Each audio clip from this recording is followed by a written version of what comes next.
Hey, what's going on, y'all? My name is Mike Rashid King, and today we're going to be talking about this concept called the Metaphysical Bank. I'm going to explain what it is because it has everything to do with your spiritual wealth. You're either depositing into it or you're withdrawing from it. I'm going to let you know how to do both and what to stay away from. And if you like this wisdom, I'm a new author, and I just came up with my first book called The Divine Quintessence. I would love for you to check it out. Links down below. So what is a metaphysical bank? I invite you to consider a powerful concept that can transform your life, the metaphysical bank. This is not a bank of dollars and cents, but a spiritual treasury, an invisible account of the energy and character of your soul. Every thought you think, every action that you take, every intention that you set is like a transaction into this divine account. When you do what is righteous and what's positive, you are making a deposit into your metaphysical bank. Now, when you act out of alignment with truth or indulge in the negative, you make a withdrawal from your sacred account. Just like with a financial bank, you want your balance to be high. But here the currency is integrity, is faith, and is virtue. So one might ask, why strive for a rich spiritual balance? Because a soul enriched in the metaphysical bank walks through life with strength, peace of mind, and confidence born of righteousness. And it's that comforting assurance deep down when you know you're living right, doing right,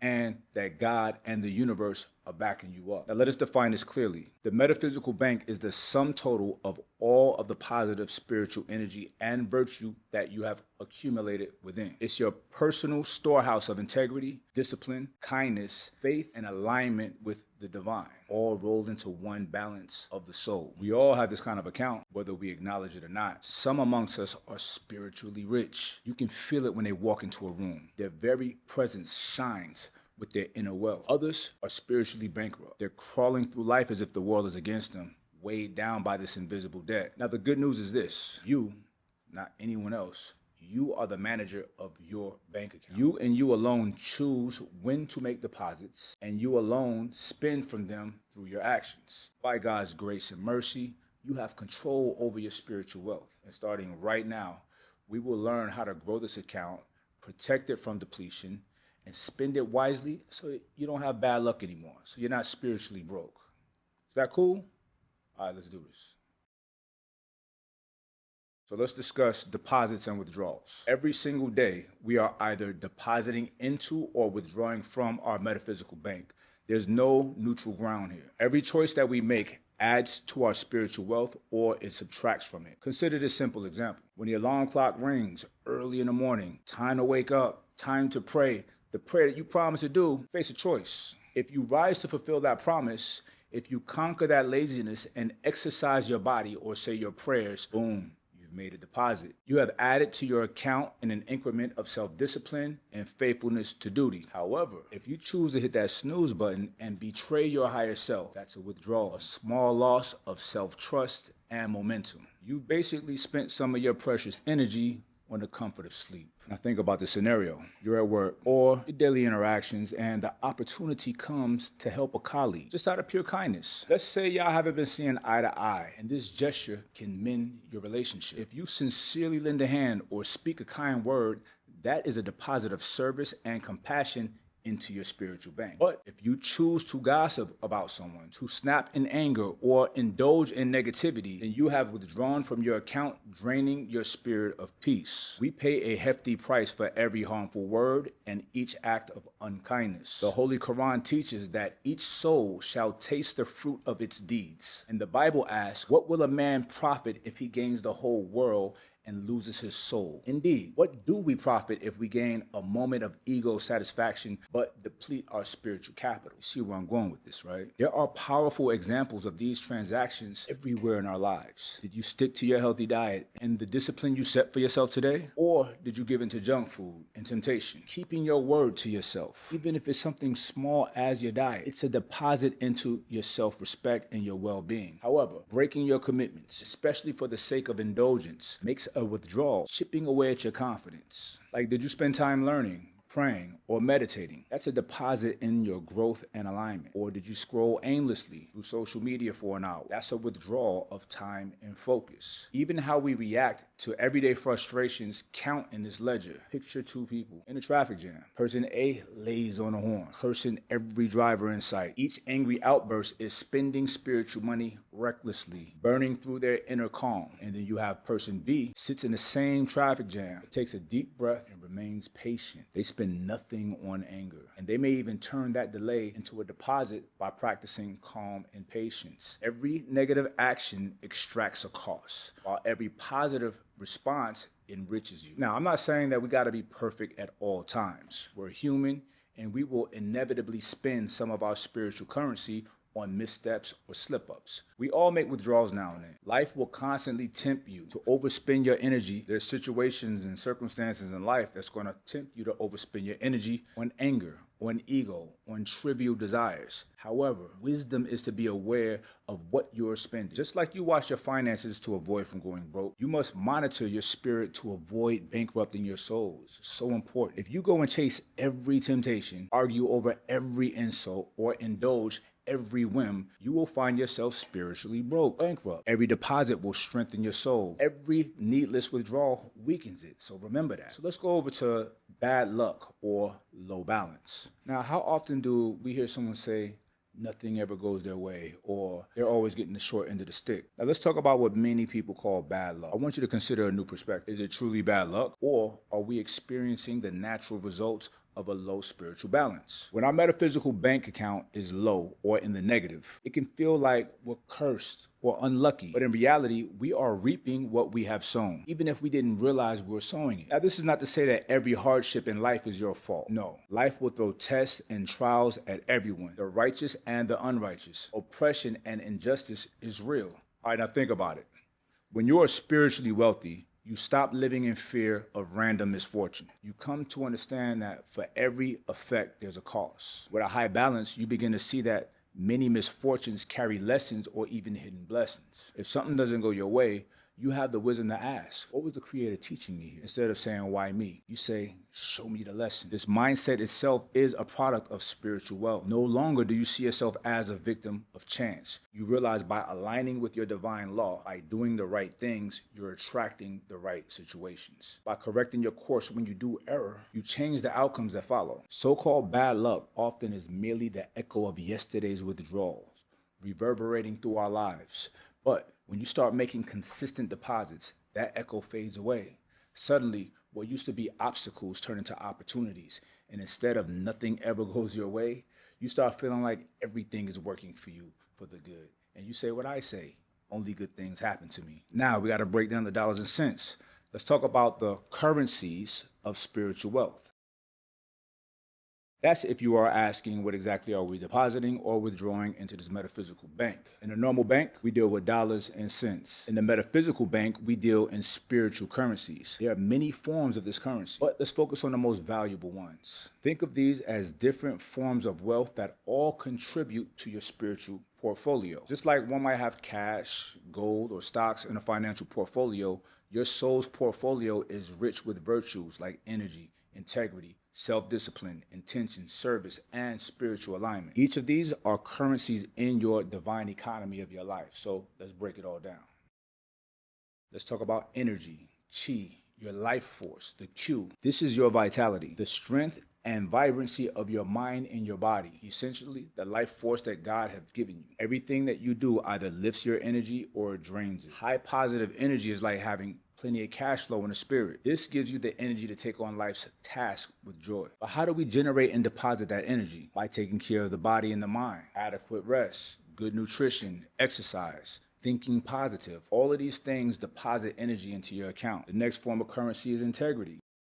That's your moral conduct. Integrity is the moral currency of your soul. It's the honesty, the truthfulness, and the habit of keeping your word, especially when no one's around watching. Every time you honor your promise, speak truth, or do the right thing, especially when it's hard, You make a deposit of trust and honor into your account. Every time you lie, cheat, or break your word, you make a withdrawal. It's that simple. You bankrupt a portion of that trust, both in the eyes of others and in the eyes of self, and that one hurts the most. Integrity is huge because it compounds over time. The more you live in truth, the easier it becomes to do right, and the stronger your self-respect and reputation grows. In the streets and in business, your name is everything. Every community knows how valuable a good name is. As scripture says, a good name is rather to be chosen than great riches. If people know that you're solid and they can trust your word, doors of opportunity just swing open all the time. But if you're known to be shady, not working hard, you cut corners, or you're unreliable, those doors are going to be shut and your world will become tiny, small. Yet, beyond what others think of you, integrity is about what you know about yourself. When you can look yourself in the mirror and know that you're honest, you're an upright person, and you're happy with who you see, that's when you walk taller and carry that divine confidence. That kind of confidence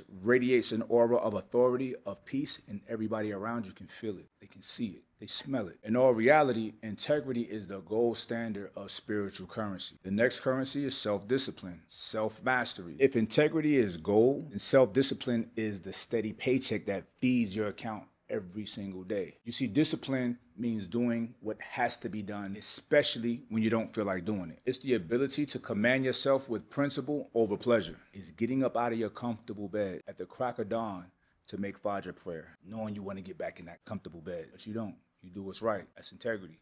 That's mastery. That's discipline. Each act of discipline is a fat deposit of personal power into your soul. With every such deposit, you are telling yourself, I am in control of my desires. My lower urges do not rule me. This builds an unshakable confidence and a quiet power within that will always radiate. Next up is intention. That's purity of purpose. Intention is a subtle currency, but extremely powerful. It's the motive and sincerity behind your actions. Two people can perform the same deed. For example, give charity, but one does it from a genuine compassion while the other one does it for praise or personal gain. Outwardly, the act is identical, but spiritually, the transactions are very different. Pure intentions yield rich deposits because they align with your higher self and with God's will. But if your intentions are selfish, ego-driven, or malicious, then even a deed that looks good on the outside might register as a withdrawal or a null transaction in the metaphysical bank. You can't fool yourself. You can't fool God within you. The bank of your soul knows the truth. So,